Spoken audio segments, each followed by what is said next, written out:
Coffee తీసుకుంటారు ప్రకాష్ గారు. Thank you.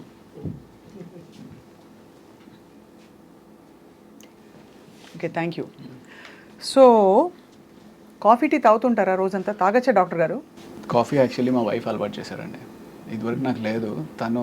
Because తను వాళ్ళు రెసిడెన్సీలో చాలా ఎక్కువ నైట్ అవుట్స్ చేస్తూ ఉంటారు. సో ఆ రకంగా తను చాలా మంచి కాఫీ చేస్తుంది. సో ఆ రకంగా కాఫీ అలవాటు అయింది. Coffee is very good for health. అంటే once a day, that's what I have. Once a day అయితే నాకైతే డెఫినెట్గా మంచిదే అనిపిస్తుంది.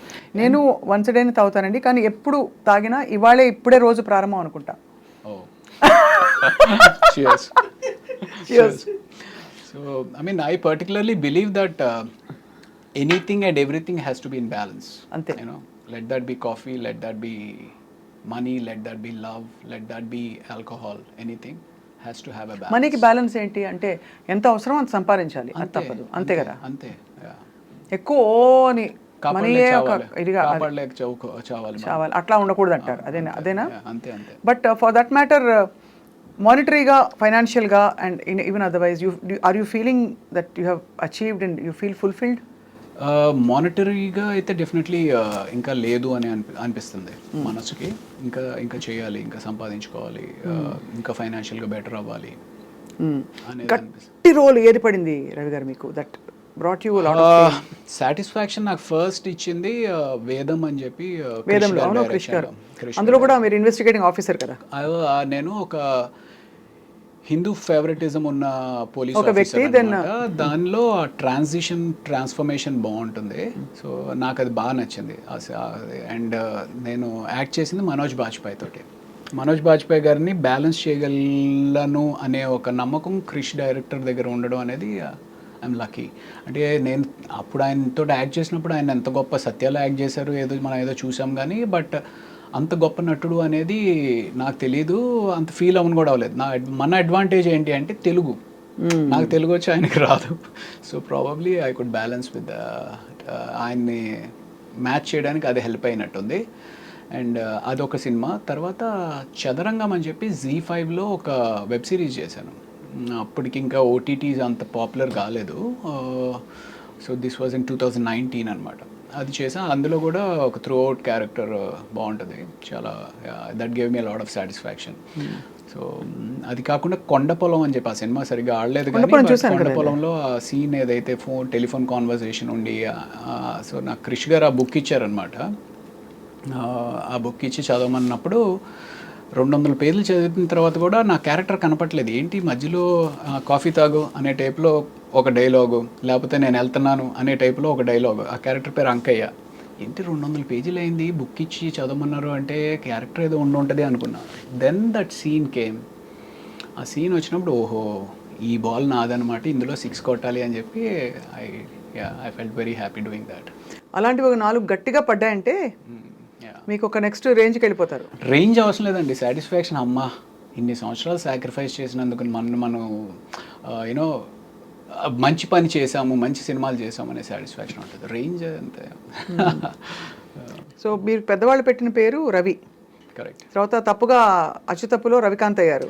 అచ్చు తప్పు కాదు. నేను ఇందాక మీకు చెప్పాను, నాకు ఒక ఫ్రెండ్ అసిస్టెంట్ డైరెక్టర్ పరిచయం అయ్యాడు. తనతోటే నేను ఉస్మానియా హాస్టల్లో ఉండేవాడిని అని కదా. తను సో ఇలాగ సినిమా అవుతుందనేది అదంతా అసలు మనకి స్పృహలో లేదనమాట. వెళ్ళడము ఏదో అంతా అయోమయంగా ఉండింది. నెక్స్ట్ డే చూస్తే పేపర్లో రాళ్లపల్లి రవికాంత్ అని చెప్పి ఒక ఫోటో పడింది. అరే రవికాంత్ ఏంటి అని చెప్పి నేను అనుకున్నాను.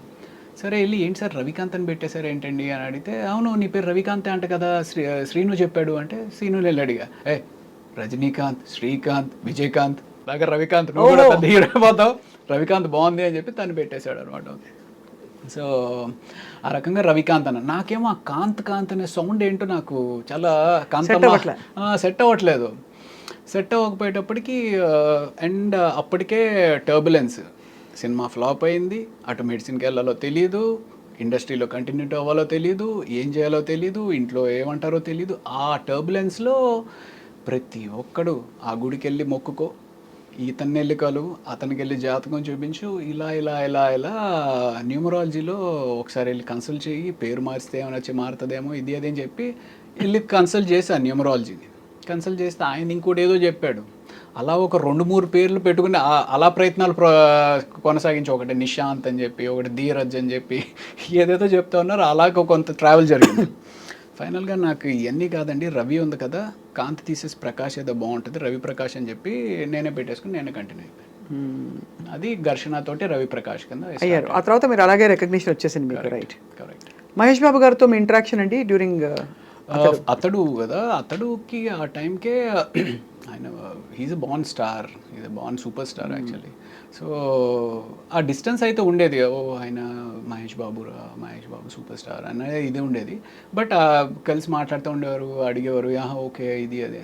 అతడు అప్పుడు నాకు పెద్ద ఇంటరాక్షన్ లేకుండే. దాని తర్వాత చాలా సినిమాలు ఆయనతోటే చేశాను కదా, ఆ రకంగా ర్యాపో పెరిగిందనమాట. ఇప్పుడు who are your friends Ravi గారు? Heroes wise I'm not very I'm close to all, but not very close to buddies. అరే నాకు ఈ బాధగా ఉంది, లేకపోతే ఇంకోటి ఏదో షేర్ చేసుకునే అంత హీరోస్ ఎవరు లేరు. డైరెక్టర్స్లో నుంచి అయితే Krish is a very good friend of mind. And then ఇంకా పెద్ద డైరెక్టర్స్ అందరితో కూడా, డైరెక్టర్స్ తోటి బాగానే క్లోజ్గా ఉంటాను. మీరు ఎప్పుడైనా డైరెక్ట్ ప్రొడ్యూస్ చేసే ఆలోచన ఉందా? నేను ఒకటి యాక్చువల్లీ షార్ట్ ఫిల్మ్ ఒకటి చేశానండి, 2:0 అని చెప్పి యూట్యూబ్లో ఉంటుంది. If you'll I'm sure you would like it, do watch it. 2:0 అని కొడుకే కాదు కూతురు కూడా తన తండ్రి ఆశయాన్ని కళని నెరవేర్చగలదు అనే ఒక చిన్న థీమ్ తోటి స్టార్టింగ్ నుంచి ఎండ్ వరకు ఫుల్ ఎంటర్టైనింగ్గా ఉంటుంది అనమాట. There is no way it's preachy. ఎక్కడ ఒక మనం ఏదో నేర్పిద్దాం జనానికి చెబుదాం అనే కాకుండా ఫుల్ ఎంటర్టైనింగ్గా చేయాలి అనేది ఒక ఉద్దేశంతో చేశాను. Do watch it if you can.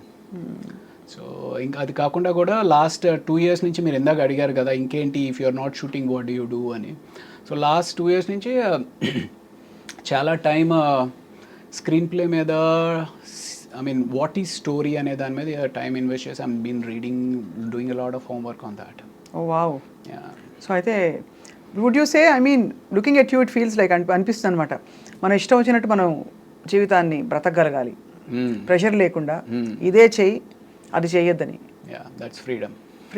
You feel that's important అంటే that is actually primarily important. ఎవరికైనా ఏ మనిషికైనా సరే నీకు ఒక బర్డెన్ లేకుండా నీకు ఇష్టమైనది ఉదయాన్నే ఒక 7 గంటలకు లేచి కాఫీ పెట్టుకొని ఒక పుస్తకం చదువుకుంటూ ఒక 1-2 hours చదువుకొని దాన్ని అండర్స్టాండ్ చేసుకుని దాన్ని ఎంజాయ్ చేస్తూ మనం ఏదైతే చేయగలుగుదాం అనుకుంటున్నామో చేయగలడం చాలా అదృష్టం. బట్ నేను ఏదో ఇంటర్వ్యూలో షారుఖ్ ఖాన్ చెప్పినట్టు, ఒక ఇంటర్వ్యూలో ఆయన చెప్పారనమాట, if you want to be successful you will have to struggle and you have to be selfish అని కూడా చెప్పాడు ఆయన.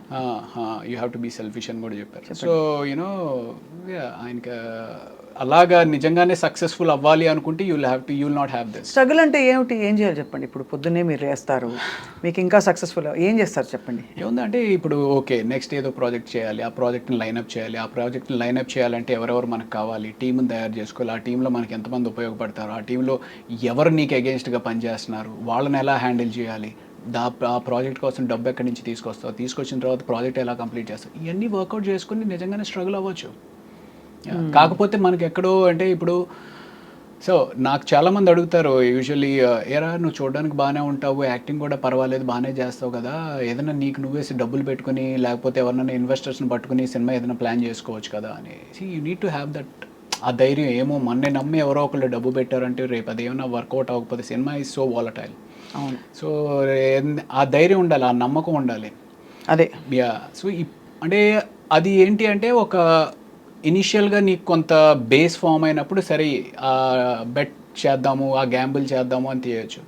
ఆ బేస్ ఫామ్ అవడానికి probably it took a lot of time. Now okay కథ అంటే ఏంటి, ఏ కథ వర్కౌట్ అవుతుంది, ఏ కథ ఎంతలో తీస్తే ఎంతవరకు బయటపడవచ్చు, ఇవన్నీ ఇప్పుడు అర్థం అవుతాయి. ఒక అంచనాకు వచ్చారు ఇప్పుడు, you're able to steer your relations ఉన్నాయి ఇప్పుడు.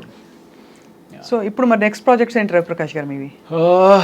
యాజ్ ఆఫ్ నౌ ఇప్పుడు కోబలి అని చెప్పి ఒక వెబ్ సిరీస్ చేశానండి. అది డిజ్నీ హాట్స్టార్లో నెక్స్ట్ వీక్ స్ట్రీమింగ్ స్టార్ట్ అవుతుంది. సో అది డెఫినెట్గా బాగానే ఒక యాక్షన్ రివెంజ్ డ్రామా అనమాట. ఎక్కడ మీ గెటప్ మారలేదు కదా? గెటప్ అంటే అందులో కొంచెం రఫ్గా ఏదో చేశాను. అంటే actually you know how that cosmos మనం అంటూ ఉంటారు చూసారు, పైనుంచి ఏదో శక్తి నడిపిస్తూ ఉంటుంది మిమ్మల్ని. నేను 2004 ఘర్షణ చేస్తున్న టైంలో అప్పటికే కొన్ని సినిమాలు చేసుండి విపరీతంగా జిమ్నాస్టిక్స్ చేసేవాడిని. అంటే నాకు అంత మనం చిన్నప్పటి నుంచి ట్రైన్ అయింది కాదు. ట్రైన్ అవ్వనప్పటికీ నా టైం ఎక్కువ, నా ఎఫర్ట్ ఎక్కువ జిమ్నాస్టిక్స్ నేర్చుకోవడం మీద పెట్టానన్నమాట. అది ఎంత ఇదిగా ఉండేది అంటే, నేను ఇక్కడ మధురా నగర్లో ఉండి మా జిమ్నాస్టిక్స్ అంతా మాసప్ ట్యాంక్లో. ఇక్కడి నుంచి అక్కడికి వెళ్ళాలి అంటే కార్ వేసుకొని రోజు వెళ్తుంటే పెట్రోల్ బోల్డ్ అంత ఖర్చు అయిపోతుంది. ఇలా ఖర్చు అయిపోతున్నప్పుడు ఇంత డబ్బులు మరి పెట్రోల్కి అయిపోతే ఎలాగా అని చెప్పి బస్ మీద వెళ్ళేవాడిని. బస్ ఎక్కితేనేమో జనం గుర్తుపడుతూ ఉండేవారు. జనం గుర్తుపట్టి, అదేంటి సార్ మీరు ఆ సినిమాలో ఉన్నారు కదా, భయ్యా నువ్వు ఆ సినిమాలో ఉన్నావు కదా అని చెప్పి గుర్తుపడుతూ ఉండేవారు. ఏం చేస్తాం, నేర్చుకోవాలి. అలాగా చాలా ఆల్మోస్ట్ ఒక 5 years దాని మీద టైం ఇన్వెస్ట్ చేశాను. అంటే అప్పుడు ఆ ఘర్షణలో ఇఫ్ యూ హ్యావ్ వాచ్ కాకా కాకా అని చెప్పి ఏదైతే దాని తమిళ్ వర్షన్ మెయిన్ ఇది ఉందో, ఆ సినిమాలో సూర్య గారు బ్యాక్ ఫ్లిప్ చేస్తారనమాట. సో మనం కూడా అవకాశం వస్తే మనం కూడా చేయాలని విపరీతంగా నేర్చుకునేవారు. సో అంత చేసిన తర్వాత నాకు కొన్ని సంవత్సరాల తర్వాత అనిపించేది విపరీతం ఇంజురీస్ అయ్యేవి. ఇంజురీస్ అయిపోయి కాలు ఇంత లావుని వాచిపోతూ ఉండేది. మీకా? బా. సో అంటే ఆ జిమ్నాస్టిక్స్ చేస్తున్నప్పుడు ఏంటంటే బాడీ దానికి ఎకస్టమ్ అవడానికి వామిటింగ్స్ అవుతూ ఉంటాయి. ఎందుకంటే తిరుగుతూ ఉన్నాం కదా, వామిటింగ్స్ అవుతూ ఉండేవి. ఓ అంత తిరుగుతారా మీరు? అప్పట్లో అయ్యేవాళ్ళు, ఇప్పుడంటే ఇంకా ఇట్స్ టఫ్. సో ఒక తర్వాత అనిపించింది, అరే ఇదే టైం కానీ నువ్వు ఓ కామెడీ చేయడం నేర్చుకున్నట్టయితే anything has to be learned. So ఆ కామెడీ చేయడమో లేకపోతే ఇంకోటి అయితే శుభ్రంగా ఇంకా దీనికంటే బిజీ అయ్యేవాడు కదరా అనిపిస్తుంది. బట్ నేను ఈ వెబ్ సిరీస్ ఏదైతే కోబలి అని చేశానో నాకు అసలు తెలీదు. వాళ్ళు ఏదో అనుకోకుండా వాళ్ళు వచ్చారు, అప్రోచ్ అయ్యారు, ఇది చేస్తే అందులో అన్ని ఫైట్లే. అప్పుడు నేర్చుకుంది ఇప్పుడు ఉపయోగపడిందండి. అది కాబట్టి everything as a divine design. Probably. దేవుడు మొక్కుతారా మీరు? నేను ఇప్పుడు అంత ఎక్కువగా మొక్కట్లేదండి అంత. బట్ ఇదివరకు ఒకప్పుడు విపరీతంగా ఇప్పుడు ఏంటి అంటే యు జస్ట్ ఆర్ కనెక్టెడ్ అంటే నమ్మకం అయితే ఉంది డెఫినెట్లీ.